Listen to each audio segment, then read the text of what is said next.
আসসালামু আলাইকুম বন্ধুরা। কেমন আছেন আপনারা সবাই? আশা করি সবাই ভালো আছেন। আমিও ভালো আছি। আজকে কিন্তু আমি চিংড়ি মাছ দিয়ে উস্তা ভাজি করব।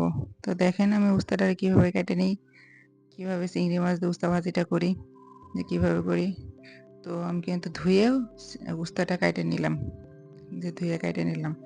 ধুয়ে কেটে নিলাম এভাবে রান্না করলে উস্তার যে একটা ফ্লেভার সেই ফ্লেভারটা পাওয়া যায়। আবার অনেকে লবণ দিয়ে চেটকে হালকা গরম পানিতে ধুয়ে নিলে সেভাবেও খাওয়া যায়। যে যেভাবে খায় সে সেভাবে খাইতে পারে।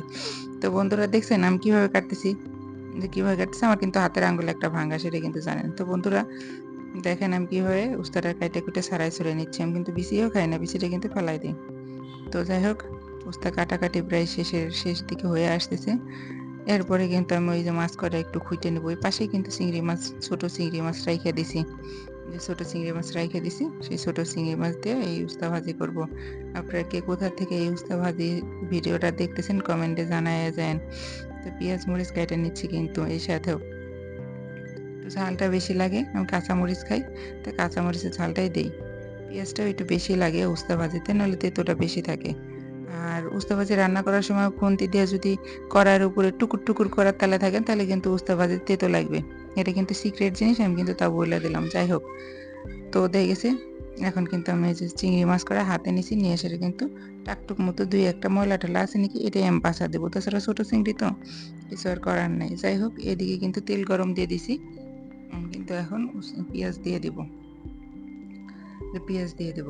তো পেঁয়াজ দেওয়ার পর পেঁয়াজটা যখন লালচা হয়ে আসবে, একদম লালচা হয়ে আসবে, তখন কিন্তু আমি উস্তাটা ছেড়ে দেবো। কারণ উস্তাটা ছেড়ে দিলে ওই সময়টা তেতো ভাবটা তেলে খাইয়ে ফেলায়।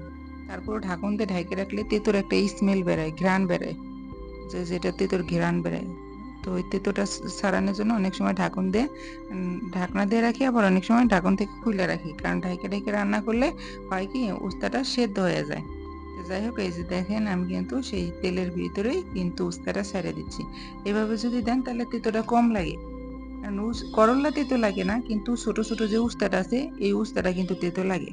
তা আমার আজকে কিন্তু সেই ছোট, ছোট উস্তাটাই। তো যাই হোক দেখা গেছে আমি খুন্তি দিয়া হাতা খুনচুন দিয়া কিন্তু আমি উল্টাপাল্টা করে নাড়তেছি বন্ধুরা।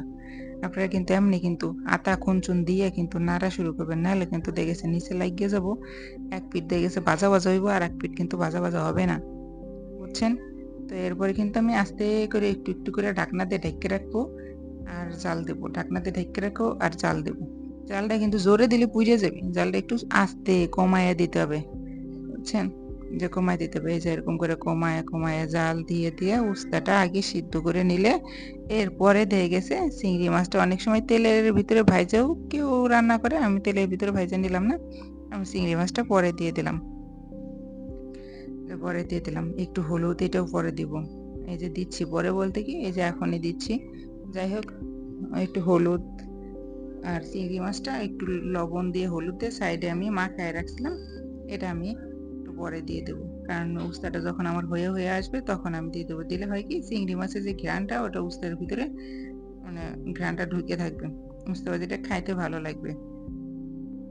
তো যাই হোক এই যে কিন্তু আমি দিয়ে দিচ্ছি চিংড়ি। চিংড়ি দিয়ে দেওয়ার পরে কিন্তু আমি আস্তে, আস্তে আলতো, আলতো ভাবে ঢাকন দিয়ে ঢেকে নাড়াচাড়া করব। যে ঢাকন দিয়ে ঢেকে কিন্তু নাড়াচাড়া করব। তো ঢাকন দিয়ে ঢেকে আস্তে, আস্তে খুন্তি দিয়ে নাড়াচাড়া করতে, করতে কিন্তু এক পর্যায়ে আমার উস্তা ভাজি কিন্তু হয়ে আসতেছে, বুঝছেন? উস্তা ভাজি হয়ে আসতেছে দেখেন কালারটা কিন্তু কাঁচা, কাঁচা রয়ে গেছে, সবুজ, সবুজ রয়ে গেছে। এরকমই সবুজ, সবুজ থাকবে। কোনো লেটকেনে-জেটকেনে কালার হবে না। যে যদি জোরে জাল দেন তাহলে কিন্তু কালারটা দিয়ে গেছে কালো হয়ে যাবে, ভালো লাগবে না। আর আস্তে, আস্তে জাল করে করলে পরে দেখছেন আমার উস্তা ভাজিটা সবুজ, সবুজ কিন্তু। যে সবুজ, সবুজ। তো দেখেন আমার আস্তে ধীরে উস্তা ভাজিটা কিন্তু হয়ে যাচ্ছে রান্না করা। গরম, গরম ভাত দিয়ে কিন্তু উস্তা ভাজি খাইতে খুব ভালো লাগে।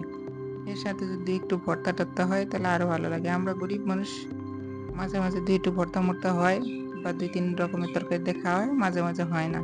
এটা বইলা কোনো লাভ নাই। কারণ প্রত্যেকদিন গরিব মানুষের খাবার একই রকম মেনু থাকে না। যারা অনেক বড়লোক হাই সোসাইটির তাদের দিয়ে গেছে ৪-৫ রকমের তরকারি লাগে ভাত খাইতে। আমাদের যে একটা তরকারি হলে ভাত খাওয়া হয়ে যায়। যাই হোক, তো মেয়েদের জীবনটা তো রান্না-বাড়া করা ছাড়া আর কোনো কাজ আছে?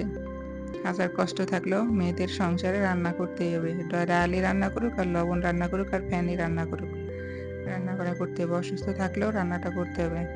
শ্বশুর শাশুড়ি থাকলে তো তারপর উঠে গেছে, হেল্প করে দেওয়ার মানুষ থাকলে তো আছেই। আর যাদের হেল্প করে দেওয়ার মানুষ না থাকে তাদের যত কষ্ট হোক তাদের রান্না বাড়া করতেই হয়।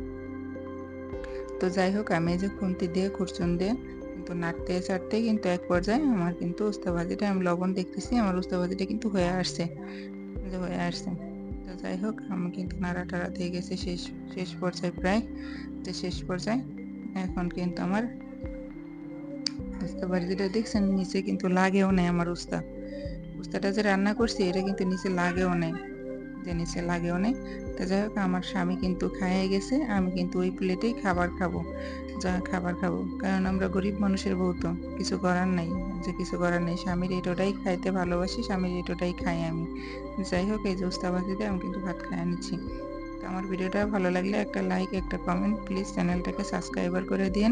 পরবর্তী ভিডিওগুলো দেখার জন্য আমন্ত্রণ রইল। বন্ধুরা যে যেইখান থেকেই দেখেন, সুন্দর কমেন্ট হোক খারাপ কমেন্ট হোক করে দেন, কোনো সমস্যা নেই, আমি উত্তর দেব। তো আপনারা সবাই ভালো থাকেন। আসসালামু আলাইকুম।